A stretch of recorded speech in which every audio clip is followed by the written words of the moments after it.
जय हिंद एवरीवन, स्वागत है आप सभी का आपके अपने चैनल यूसीआई डिजिटल पर। मैं विनय मिश्रा आप लोगों के लिए लेकर के आया हूं एक और मॉक। आपको पीछे बहुत सारे मॉक मिल चुके हैं और उम्मीद है कि आप उसके प्रॉपर नोट्स भी बना चुके होंगे। ठीक है, क्लास स्टार्ट करें इससे पहले मैं आप लोगों को कुछ बताना चाहता हूँ। आप यूपी लेवल के किसी भी एग्ज़ाम की तैयारी कर रहे हैं, आपके लिए सबसे बेस्ट चैनल है ये यूसीआई डिजिटल यूपी एग्जाम्स, क्योंकि हर सब्जेक्ट की क्लासेज इस पॉइंट ऑफ व्यू को ध्यान में रख करके बनाई जा रही हैं कि वो कौन से कंटेंट इंपॉर्टेंट है जो आपके पेपर में डायरेक्ट पूछे जाएंगे। ठीक है, आपको क्लासेस का शेड्यूल मालूम होना चाहिए। सुबह 7 बजे मेरी क्लास है, फर्दर चित्रांशी मैम, आशीष सर, देव सर, महिमा मैम, फिर से देव सर और चित्रांशी मैम, और रात के 9 बजे आपके अखिल सर। तो आपके क्लासेस का शेड्यूल मालूम होना चाहिए। आप किसी एग्जाम की तैयारी कर रहे हो, बी या सी रिलेटेड जो भी पोस्ट हैं, जूनियर असिस्टेंट हो गए, लेखपाल, एक्सरे टेक्नीशियन हो गए, XYZ पेट हो गया, तो आपके लिए ये सारी चीज़ें बहुत ही इंपॉर्टेंट होने वाली हैं। आप हमें हमारे सोशल मीडिया प्लेटफॉर्म्स पर भी फॉलो कर सकते हैं, जैसे हमारा टेलीग्राम है। तो आपको पढ़ने से जितने भी कंटेंट इंपॉर्टेंट होते हैं वो सब शेयर किए जाते हैं। कहाँ पर? टेलीग्राम पर शेयर किए जाते हैं। इंस्टाग्राम पे आप पर्सनल अगर कुछ जानकारी लेना चाहते हैं, कुछ पूछना चाहते हैं, पर्सनली किसी से इंटरेक्ट होना चाहते हैं, तो आप इंस्टाग्राम पे आइए। और फेसबुक के साथ भी वही सारी चीज़ें हैं, तो आप हमारे इन तीनों पेजेस को फॉलो करिए। हमारे 2 एप्लीकेशंस हैं, जैसे आपको पता होना चाहिए, रेविंग्स और काबिल। तो यहाँ पे तो बहुत सारी फ्री क्विजेज़ हैं। अगर आप इसको अभी प्ले स्टोर से जा करके इंस्टॉल करेंगे तो बहुत सारी फ्री क्विजेज़ हैं जो आप ऐसे दे पाएंगे। एक बात, बहुत सारे मॉक पड़े होंगे जो आप ऐसे दे पाएंगे। दूसरी बात, और आपको कोई अगर कोर्स परचेज करना है, आप नहीं आ सकते हमारे इंस्टीट्यूट, आपको लगता है कि हाँ भाई हम ऑनलाइन पढ़ सकते हैं, तो आपको मैं बता दूँ, आप दोनों में से किसी एप्लीकेशन पे आइए। यहाँ पे हमारे कोर्स जो हैं वो अवेलेबल हैं। जैसे सबसे पहला कोर्स हमारा जो है, सबसे ज़्यादा पॉपुलर जो रहा, वो है लूसेंट का कोर्स। इसकी कॉस्ट बहुत ही कम रखी गई, बहुत ज़्यादा कम, मतलब केवल 199 एक सब्जेक्ट के लिए इसकी ये कोर्स है। ठीक है, और ये लूसेंट का क्या है, आपका हिंदी वर्जन है। किसी भी सब्जेक्ट का आपको जैसे पता चला GS का फुल सोल्यूशन लेना है, आ जाइए 199 में। आपको लगता है कि हमें लूसेंट प्राथमिक या अर्थमेटिक का लेना है, तो आ जाइए 199 में। इंग्लिश का लगता है तो आ जाइए। तो इस तरीके से कई सारे वहाँ पे क्या बने हुए हैं, कोर्सेज बने हुए हैं, जिनको आप देख सकते हैं। आगे हम बात करें, हमारा NDA का 6 मंथ का प्लान है, जिसमें हम कंप्लीट तैयारी कराते हैं, हर एक सब्जेक्ट की तैयारी कराते हैं। वो मैथ हो, आपके जितना सिलेबस में फिजिक्स आई है वो भी उसी में कवर होगा, GS भी कवर होगा, इंग्लिश पूरी कवर होगी। तो ये आपका 6 मंथ का जो प्लान है वो पूरा का पूरा इस समय अगर आप एडमिशन लेते हैं तो 500 रुपये के डिस्काउंट पे चल रहा है। ठीक है, वो जस्ट 3000, इट मीन्स 3000। अभी इतना आपको पे करना पड़ेगा। डाउट क्लियरिंग है, प्रॉपर जो आप पढ़ोगे आपको उसके नोट्स भी प्रोवाइड हो जाएंगे। तो ये कुछ खासियत है हमारे NDA कोर्स में जो 6 मंथ के लिए है। आपको लगता है कि नहीं हमें भाई 1 ईयर के लिए लेना है, 1 ईयर के लिए वैलिड रहे, तो कोर्स में कुछ नहीं है, ये 1 ईयर के लिए हो जाएगा आपका ऑनलाइन सब्सक्रिप्शन। और दूसरी बात ये हो जाएगी कि प्राइस उसका जो है फिर आपको 1000 रुपये का डिस्काउंट मिलेगा। तो इस तरीके से कुछ हमारे कोर्सेज थे, जिनके बारे में आपको मैंने इसलिए बता दिया कि अगर आप इंटरेस्टेड हैं या आपका कोई फ्रेंड इंटरेस्टेड है, आपका छोटा भाई, तो आप प्लीज़ उसे शेयर करिएगा। क्लास हम लोग स्टार्ट करते हैं अपने पहले वर्ड के साथ। पहला वर्ड है हमारे सामने मोलेस्ट। तो मोलेस्ट क्या होता है? तो मोलेस्ट एक्चुअली में उसे कहते हैं जो किसी को क्या करता है, सताना होता है। मोल मीन्स सताना। अब सताना के लिए क्या आएगा? उसके लिए वर्ड आएगा हैरेस। तो answer is your A. Next word is your metal. Metal क्या होता है? मेटल क्या होता है? करेज माने साहस, डिफिडेंट अलग हो गया, कल्पेबल हो गया, टिमिडिटी हो गया। तो मेटाल का मतलब होता है साहस। अब साहस के लिए फटाफट वर्ड बताओ कौन सा आएगा? उसके लिए वर्ड आएगा करेज। अब आप ऐसे समझना, आप ध्यान से अगर देखो ना तो इसमें मेटाल दिख रहा, तो आप मेटल याद कर सकते हो। जो आदमी की बॉडी मेटल हो चुकी है, यानी उसके अंदर बहुत ज़्यादा साहस है। अगले वर्ड की बात करते हैं। अगला वर्ड हमारे सामने क्या है? नॉक्सियस है। अब नॉक्सियस आपको कहीं ना कहीं आपको देखना पड़ेगा, नॉक्सिक एसिड वगैरह अगर आपने सुना हो नॉक्सियस में, तो नॉक्सियस माने होता है बहुत ज़्यादा अप्रिय, बिल्कुल बेकार। तो अब उसके लिए आप क्या लिखोगे? हीलिंग माने भरने वाला हो गया, सूज अलग हो गया, स्टेबल अलग हो गया, परनीशियस। तो answer your what? Pernicious. Pernicious माने भी वेरी बैड, जो बहुत ज़्यादा पसंद ना हो लोगों को। अगला वर्ड है आपके सामने नॉन चैलेंट। का मतलब क्या होता है? नॉन चैलेंट किसको कहते हैं? ठीक है, तो नॉन चैलेंट का मतलब होता उदासीन, जो बिल्कुल कैसा है? अपैथेटिक है। अपैथी वर्ड बड़ा ज़्यादा आता है, क्योंकि पैथी का मतलब फीलिंग होता है, अपैथी माने फीलिंगलेस। अपैथी हो गया, इनडिफरेंट हो गया, तो नॉन चाइल्डलेटन का जो होगा वो आंसर आपका क्या हो जाएगा, हीडलेस, क्योंकि हीडलेस का मतलब भी क्या होता है, उदासीन। तो अपैथेटिक ध्यान रखना है, हीडलेस ध्यान रखना है, इंडिफरेंट ध्यान रखना है, और आपके सामने नॉन चाइलेंट वर्ड भी ध्यान रखना है। आगे बात करेंगे निम्बल। निम्बल क्या होता है, बहुत ज़्यादा सुना हुआ वर्ड है। निम्बल मीन्स फुर्तीला, बहुत ज़्यादा फुर्तीला, यानी बहुत ज़्यादा कैसा है, प्रॉम्प्ट है। तो आंसर इज योर डी, बहुत ज़्यादा प्रॉम्प्ट है माने बहुत ज़्यादा फुर्तीला है, बहुत ज़्यादा एक्यूट है, बहुत ज़्यादा रैपिड है। ये सारे वर्ड आपको ध्यान रखने होंगे। किक द बकेट क्या होता है, इडियम है। तो किक द बकेट का मतलब होता है to die. Answer is your B. आगे लिखा हुआ आपके सामने मीली माउंटेड। तो मीली माउंटेड क्या होता है, laughing, losing temper, harsh, soft spoken. इसका मतलब होता है soft spoken. Answer is your D. Mend one's fences क्या होता है, बहुत अच्छी फ्रेज है, नहीं इनका कलेक्शन बड़ा इंपॉर्टेंट है।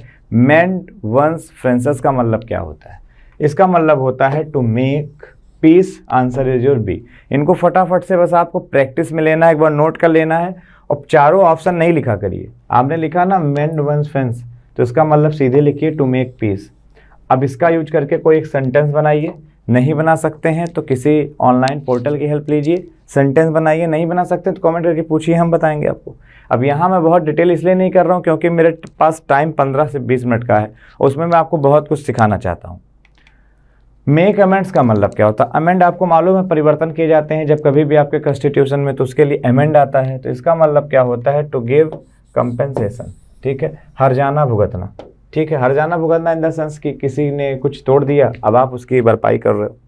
Next word is moot point. Moot point क्या होता है, तो मूट पॉइंट का मतलब होता है अ डिबेटेबल पॉइंट, मतलब जिस पॉइंट पे डिबेट रखी हो, मूट point.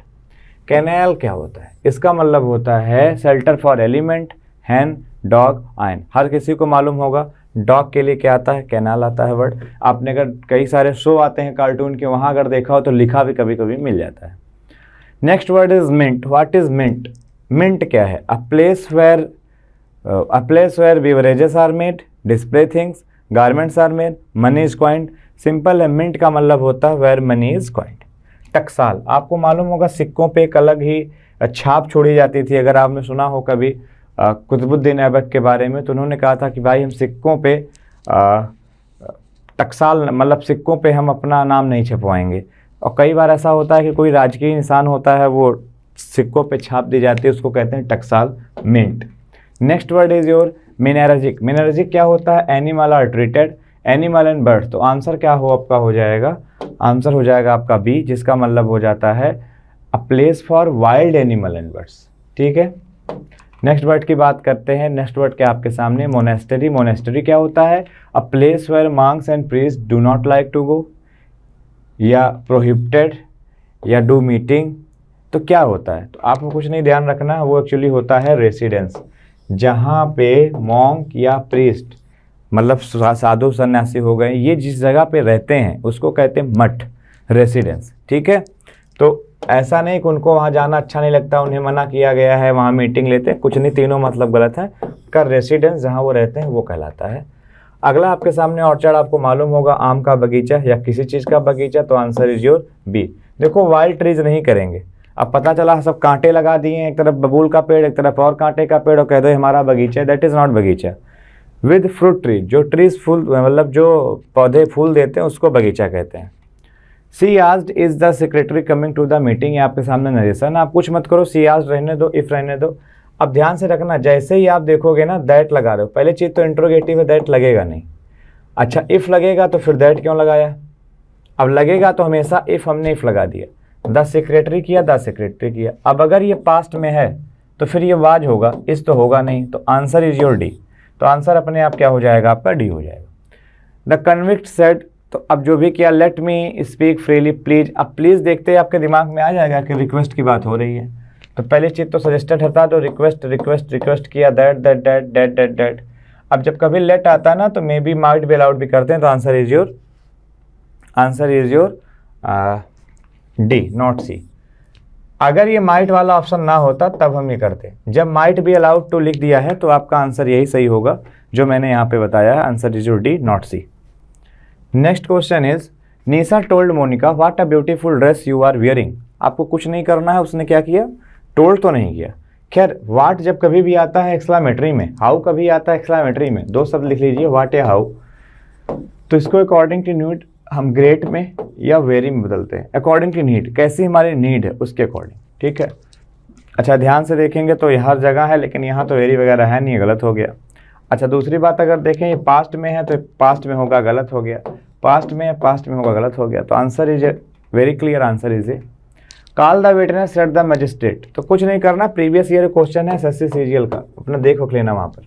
Call the witness at the magistrate. ऐसे मालूम है कई बार लोगों ने गलती कर दी, उन्होंने कहा एक काम करो, ये ऑर्डर के बाद दम कहाँ से आ गया, बोले गलत है। नहीं, ये बिल्कुल सही है। ऑर्डर के बाद अगर दम ना आता तो गलत होता। क्यों? अगर मैंने ये कहा आई वांट टू गो, तो मुझे बताना जाना कौन चाहेगा, जाना आई चाह रहा होगा। लेकिन अगर मैं कभी ये लिख देता हूँ I want him to go, I want him to go, तो अब की बार जाना कौन चाहेगा, हिम जाएगा। तो इसका मतलब है इन्फिनेटिव के पहले जो लिखा जाएगा वो डूअर होगा। इन्फिनेटिव के पहले अगर कुछ नहीं लिखा है तो सब्जेक्ट ही उसका क्या बन जाएगा, डूअर बन जाएगा, करने वाला। जब ये बात समझ में आ जाए तो खैर जज, तो अगर ये लिख देगा ना द मजिस्ट्रेट ऑर्डर्ड और दम हटा के लिख दो टू कॉल द विटनेस, तो इसका मतलब हो जाएगा जज ने ही ऑर्डर दिया और जज ही बुलाने चला गया, जो कि पॉसिबल है नहीं। इसलिए यहाँ पे हमें क्या लिखना पड़ेगा, दम लिखना पड़ेगा। आंसर आपको सही करना पड़ेगा। Have you done this sort of work before said his new employer.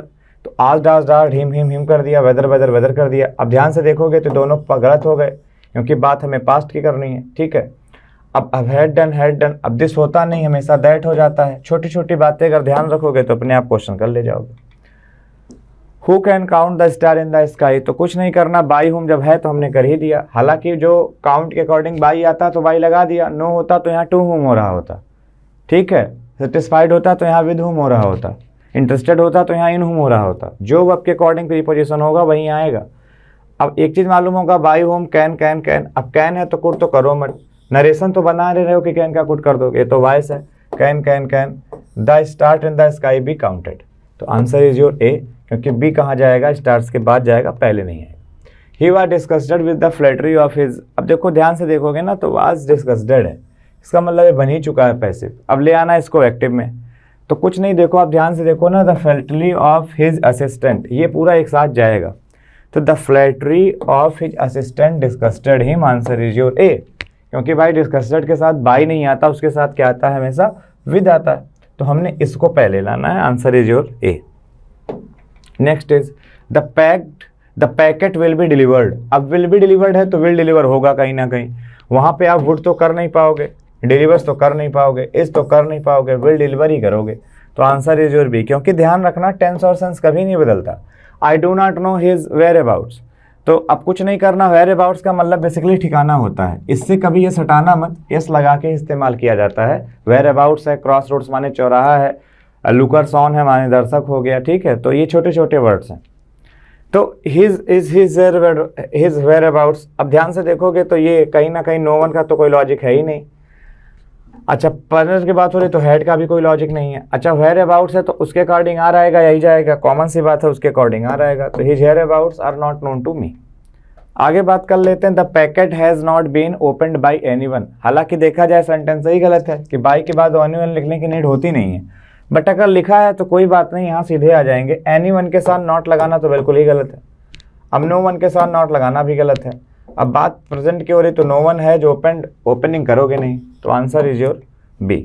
ठीक है, आगे आ जाओ। As he was feeling very hungry. अब एक चीज़ समझना, as he was feeling very hungry after the running, तो नॉट ही वॉज फीलिंग, यहाँ लिखना पड़ेगा एज ही फेल्ट, क्योंकि फेल्ट स्टेटिव वर्ब है। तो आंसर इज योर ए। ये फालतू का कुछ भी लिख दिया, answer is your A. If Nisha will, अब ध्यान से रखना, जब कभी भी इफ अनलेस अनटिल आता है तो उसके साथ मॉडल आता नहीं, तो विल गलत हो गया। अच्छा यहाँ क्या फॉलो लिखा हुआ, अब मालूम है क्या है, यहाँ पे विल हटाओगे एक गलती, अब फॉलो में अगर यस लगाओगे दूसरी गलती, तो करें क्या, तो कुछ मत करो, यहाँ लिख दो does. If Nishu does follow, ठीक है। तो answer is your A. Rohit was very sad that would he, तो आप कुछ मत करो, रोहित वाज वेरी सैड, यहाँ पे not attend the ring ceremony of his cousin sister yesterday. पहली चीज़ तो ये हो गया कि दैट वुड, दो गलतियाँ हैं, एक तो कजिन के साथ सिस्टर मत लगाओ, और दूसरी चीज़ आप इस तरीके से इसको करो ना, was very sad because he did not attend the ring ceremony. तो बी भी गलत है, डी भी गलत है, इसको कोई समझ लेना कायदे से। ये भी गलत है D. A tallest girl I have seen, तो lives near the city where I studied, तो कुछ मत करो ना, आप लिखो द टॉलेस्ट गर्ल, तो answer is your A, superlative के पहले the. Karan is smarter than anybody in the village, तो एनीबडी में तो करण भी आ जाएगा। जब भाई एनीबडी की बात करोगे तो एनीबडी में तो करण भी आ जाएगा, तो यहाँ लिखो एनीबडी एल्स। एल्स का मतलब करण को छोड़ दो, फिर किसी से कंपेयर कर लो। तो कुल मिलाकर के एरर के क्वेश्चन भी बहुत सिंपल होते हैं, FIB वगैरह भी बहुत सिंपल होती है। मैं जल्दी से लेकर के फिर से ट्रैक पे वापस आ जाऊंगा। तो मुझे लगता है कि आज की क्लास में इतना ही रखते हैं हम लोग। मज़ा आया होगा आपको, कमेंट करिए, दोस्तों के साथ शेयर करिए। आज की क्लास में इतना ही। Thank you very much. जय हिंद, टेक केयर।